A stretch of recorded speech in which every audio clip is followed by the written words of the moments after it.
January the 31st, Exodus 12:14 through 13:17a. You shall celebrate this event each year. This is a permanent law to remind you of this fatal night. The celebration shall last 7 days. For that entire period, you are to eat only bread made without yeast. Anyone who disobeys this rule at any time during the 7 days of the celebration shall be excommunicated from Israel. On the first day of the celebration, and again on the 7th day, there will be special religious services for the entire congregation, and no work of any kind may be done on those days except the preparation of food. This annual celebration with unleavened bread will cause you always to remember today as the day when I brought you out of the land of Egypt. So it is a law that you must celebrate this day annually, generation after generation. Only bread without yeast may be eaten from the evening of the 14th day of the month until the evening of the 21st day of the month. For these 7 days, there must be no trace of yeast in your homes. During that time, anyone who eats anything that has yeast in it shall be excommunicated from the congregation of Israel. These same rules apply to foreigners who are living among you just as much as to those born in the land. Again, I repeat, during those days you must not eat anything made with yeast. Serve only yeastless bread. Then Moses called for all the elders of Israel and said to them, Go and get lambs from your flocks, a lamb for one or more families, depending upon the number of persons in the families, and kill the lamb so that God will pass over you and not destroy you. Drain the lamb's blood into a basin, and then take a cluster of hyssop branches and dip them into the lamb's blood, and strike the hyssop against the lintel above the door and against the 2 side panels, so that there will be blood upon them, and none of you shall go outside all night. For Jehovah will pass through the land and kill the Egyptians.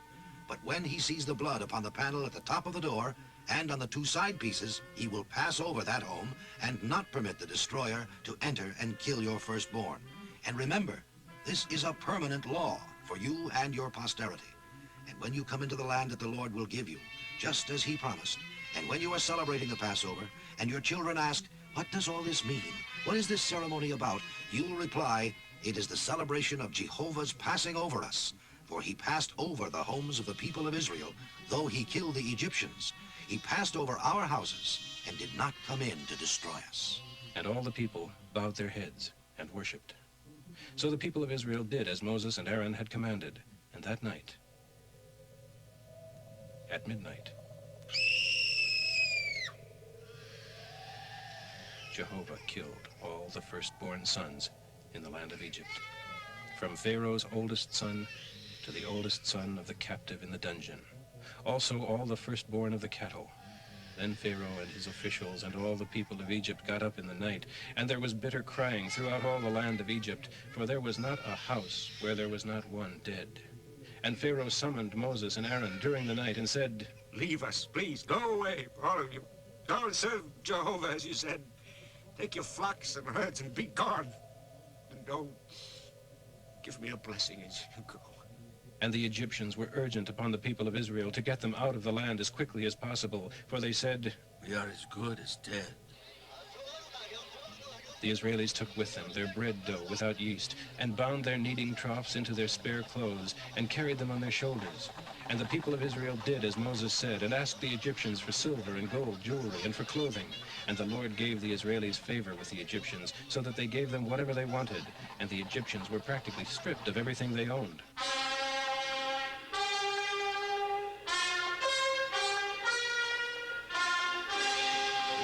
That night the people of Israel left Ramesses and started for Succoth. There were 600,000 of them, besides all the women and children going on foot.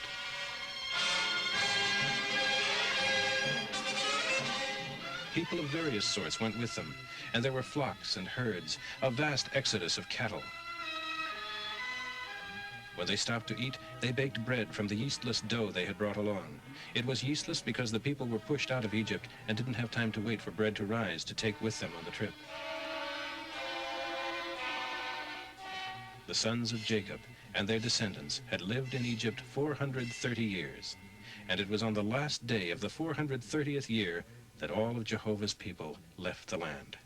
This night was selected by the Lord to bring his people out from the land of Egypt. So the same night was selected as the date of the annual celebration of God's deliverance. Then Jehovah said to Moses and Aaron, These are the rules concerning the observance of the Passover. No foreigners shall eat the lamb. but any slave who has been purchased may eat it if he has been circumcised. A hired servant or a visiting foreigner may not eat of it. You shall, all of you who eat each lamb, eat it together in one house, and not carry it outside, and you shall not break any of its bones. All the congregation of Israel shall observe this memorial at the same time. As to foreigners, if they are living with you and want to observe the Passover with you, let all the males be circumcised, and then they may come and celebrate with you. Then they shall be just as though they had been born among you. But no uncircumcised person shall ever eat the lamb. The same law applies to those born in Israel and to foreigners living among you.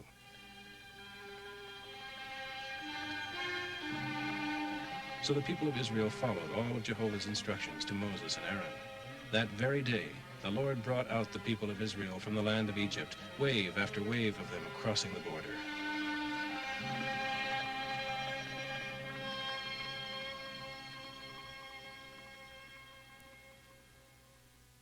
The Lord instructed Moses, "Dedicate to me all of the firstborn sons of Israel, and every firstborn male animal. They are mine." Then Moses said to the people, This is a day to remember forever, the day of leaving Egypt and your slavery. For the Lord has brought you out with mighty miracles. Now remember, during the annual celebration of this event, you are to use no yeast. Don't even have any in your homes. Mark this day of your exodus at the end of March each year, when Jehovah brings you into the land of the Canaanites, Hittites, Amorites, Hivites, and Jebusites, the land he promised your fathers, a land flowing with milk and honey. For 7 days you shall eat only bread without yeast, and there must be no yeast in your homes or anywhere within the borders of your land. Then on the 7th day, a great feast to the Lord shall be held. During those celebration days each year, you must explain to your children why you are celebrating. It is a celebration of what the Lord did for you when you left Egypt. This annual Memorial Week will brand you as his own unique people, just as though he had branded his mark of ownership upon your hands or your forehead. So celebrate the event annually in late March. And remember, when the Lord brings you into the land he promised to your ancestors long ago, where the Canaanites are now living, all firstborn sons and firstborn male animals belong to the Lord, and you shall give them to him. A firstborn donkey may be purchased back from the Lord in exchange for a lamb or baby goat. But if you decide not to trade, the donkey shall be killed. However, you must buy back your firstborn sons. And in the future, when your children ask you, what is this all about? You shall tell them, with mighty miracles, Jehovah brought us out of Egypt from our slavery. Pharaoh wouldn't let us go. So Jehovah killed all the firstborn males throughout the land of Egypt, both of men and animals. That is why we now give all the firstborn males to the Lord, except that all the eldest sons are always bought back. Again I say, this celebration shall identify you as God's people, just as much as if his brand of ownership were placed upon your foreheads. It is a reminder that the Lord brought us out of Egypt with great power. So at last, Pharaoh let the people go. Matthew 20:29 through 21:22. As Jesus and the disciples left the city of Jericho, a vast crowd surged along behind. 2 blind men were sitting beside the road, and when they heard that Jesus was coming that way, they began shouting. Sir, King David's son. Have mercy on The us. crowd told them to be quiet, but they only yelled the louder. When Jesus came to the place where they were, he stopped in the road and called, "What do you want me to do for you?" Sir, we want to see. Jesus was moved with pity for them and touched their eyes, and instantly they could see and followed him. As Jesus and the disciples approached Jerusalem and were near the town of Bethphage on the Mount of Olives, Jesus sent 2 of them into the village ahead. "Just as you enter," he said, "you will see a donkey tied there, with its colt beside it. Untie them and bring them here. If anyone asks you what you are doing, just say, 'The Master needs them,' and there will be no trouble." This was done to fulfill the ancient prophecy, "Tell Jerusalem her king is coming to her, riding humbly on a donkey's colt." The 2 disciples did as Jesus said, and brought the animals to him and threw their garments over the colt for him to ride on. And some in the crowd threw down their coats along the road ahead of him, and others cut branches from the trees and spread them out before him. Then the crowds surged on ahead and pressed along behind, shouting, God bless King David's son. God's man is here. Bless him, Lord. The entire city of Jerusalem was stirred as he entered. Who is this? They asked, and the crowds replied, It's Jesus, the prophet from Nazareth, up in Galilee. Jesus went into the temple, drove out the merchants, and knocked over the money changers' tables and the stalls of those selling doves. The scriptures say, "My temple is a place of prayer," he declared, "but you have turned it into a den of thieves." And now the blind and crippled came to him, and he healed them there in the temple. But when the chief priests and other Jewish leaders saw these wonderful miracles and heard even the little children in the temple shouting, "God bless the Son of David! God bless the Son of David!" they were disturbed and indignant and asked him, Do you hear what these children are saying? "Yes," Jesus replied. "Didn't you ever read the scriptures? For they say, even little babies shall praise him."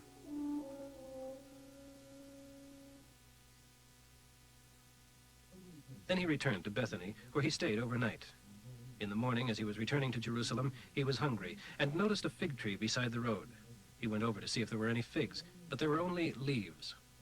Then he said to it, "Never bear fruit again." And soon the fig tree withered up.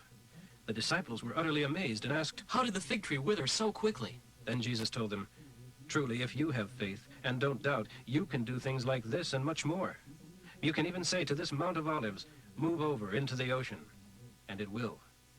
You can get anything you ask for in prayer, if you believe." Psalm 25, 12 through 22. Where is the man who fears the Lord? God will teach him how to choose the best.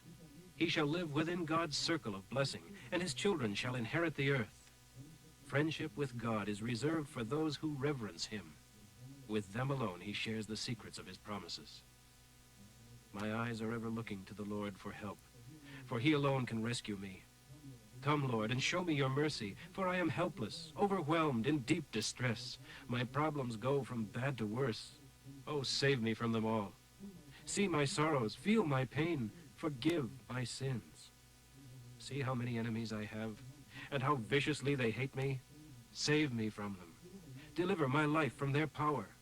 Oh, let it never be said that I trusted you in vain.